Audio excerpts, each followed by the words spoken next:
Everybody, it's Mr. Greg, and I have more poems for you from the book called Where the Sidewalk Ends. And the first one we're going to do today is called Sarah Cynthia Sylvia Stout Would Not Take the Garbage Out. Sarah Cynthia Sylvia Stout would not take the garbage out. She'd scour the pots and scrape the pans, candy the yams and spice the hams. And though her daddy would scream and shout, she simply would not take the garbage out. And so it piled up to the ceilings: coffee grounds, potato peelings, brown bananas, rotten peas, chunks of sour cottage cheese. It filled the can, it covered the floor, it cracked the window and blocked the door with bacon rinds and chicken bones, drippy ends of ice cream cones, prune pits, peach pits, orange peel, globby glumps of cold oatmeal, pizza crust and withered greens, soggy beans and tangerines, crusts of black burned buttered toast, gristly bits of beefy roast. The garbage rolled on down the hall. It raised the roof. It broke the wall. Greasy napkins, cookie crumbs, globs of gooey bubble gum, cellophane from green bologna, rubbery blubbery macaroni, peanut butter caked and dry, curdled milk and crusts of pie, moldy melons, dried up mustard, eggshells mixed with lemon custard, cold French fries and rancid meat, yellow lumps of cream of wheat. At last the garbage reached so high that finally it touched the sky. And all the neighbors moved away, and none of her friends would come to play. And finally, Sarah Cynthia Stout said, "Okay, I'll take the garbage out." But then, of course, it was too late. The garbage reached across the state, from New York to the Golden Gate. And there, in the garbage she did hate, poor Sarah met an awful fate that I cannot right now relate, because the hour is much too late. But children, remember Sarah Stout, and always take the garbage out. Okay, let's see what we have next. The next one is called The Dirtiest Man in the World. Oh, I'm Dirty Dan, the world's dirtiest man. I have never taken a shower. I can't see my shirt, it's so covered with dirt, and my ears have enough to grow flowers. But the water is either a little too hot or else it's a little too cold. I'm musty and dusty and patchy and scratchy and mangy and covered with mold. But the water is always a little too hot or else it's a little too cold. I live in a pen with 5 hogs and a hen and 3 squizzly lizards who creep in my bed, and they itch as I squirm and I twitch in the cruddy old sheets that I sleep in.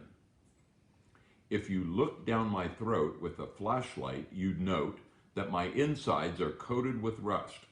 I creak when I walk and I squeak when I talk, and each time I sneeze, I blow dust. The thought of a towel and some soap makes me howl, and when people have something to tell me, they don't come and tell it, they stand back and yell it. I think they're afraid they might smell me. The bed bugs that leap on me sing me to sleep, and the garbage flies buzz me awake. They're the best friends I've found, and I fear they might drown, so I never go too near a lake. Each evening at 9, I sit down to dine with the termites who live in my chair, and I joke with the bats and have intimate chats with the cooties who crawl through my hair. I'd brighten my life if I just found a wife, but I fear that that never will be, until I can find a girl gentle and kind with a beautiful face and a sensitive mind, who sparkles and twinkles and glistens and shines, and who's almost as dirty as me. Okay. Next one. If the world was crazy. if the world was crazy, you know what I'd eat? A big slice of soup and a whole quart of meat, a lemonade sandwich, and then I might try some roasted ice cream or a bicycle pie, a nice notebook salad, an underwear roast, an omelet of hats, and some crisp cardboard toast, a thick malted milk made from pencils and daisies, and that's what I'd eat if the world was crazy. If the world was crazy, you know what I'd wear? A chocolate suit and a tie of eclair, some marshmallow earmuffs, some licorice shoes, and I'd read a paper of peppermint news. I'd call the boys Susie, and I'd call the girls Harry. I'd talk through my ears, and I always would carry a paper umbrella for when it grew hazy to keep in the rain if the world was crazy. If the world was crazy, you know what I'd do? I'd walk on the ocean and swim in my shoe. I'd fly through the ground and I'd skip through the air. I'd run down the bathtub and bathe on the stair. When I met somebody, I'd say, "Goodbye, Joe." And when I was leaving, then I'd say, "Hello." And the greatest of men would be silly and lazy. So I would be king if the world was crazy. So the same person that wrote Where the Sidewalk Ends also wrote another book called A Light in the Attic. And I also have a few poems that I'd like to read you from that book. The first one is called Rock and Roll Band. If we were a rock and roll band, we'd travel all over the land. We'd play and we'd sing and wear spangly things if we were a rock and roll band.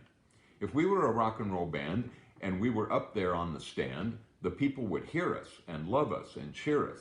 Hooray for that rock and roll band. If we were a rock and roll band, then we'd have 1,000,000 fans. We'd giggle and laugh and sign autographs if we were a rock and roll band. If we were a rock and roll band, the people would all kiss our hands. We'd be millionaires and have extra long hair if we were a rock and roll band. But we ain't no rock and roll band. We're just 7 kids in the sand with homemade guitars and pails and jars and drums made of potato chip cans. Just 7 kids in the sand talking and waving our hands and dreaming and thinking, oh, wouldn't it be grand if we were a rock and roll band. The next one is called Bear in There. There's a polar bear in our frigid air. He likes it because it's cold in there, with his seat in the meat and his face in the fish and his big hairy paws in the butter dish. He's nibbling the noodles, he's munching the rice, he's slurping the soda, he's licking the ice.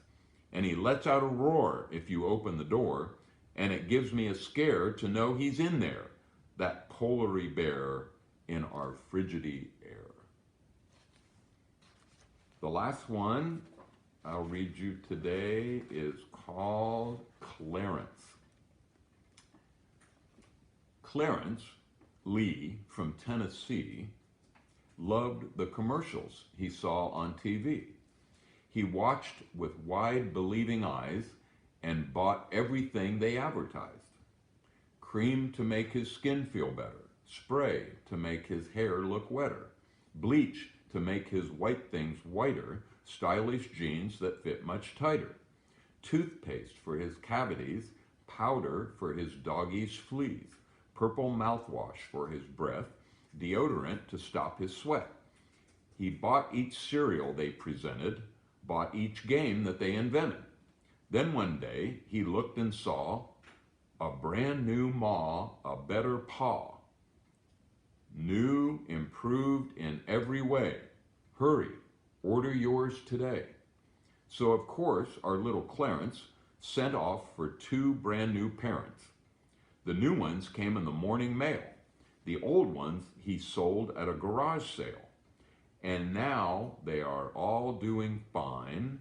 His new folks treat him sweet and kind. His old ones work in an old coal mine. So if your ma and pa are mean and make you eat your lima beans and make you wash and make you wait and never let you stay up late and scream and scold and preach and pout, that simply means they're wearing out. So send off for 2 brand new parents, and you'll be as happy as little Clarence. The end. Hope you enjoyed all of the poems. See you soon.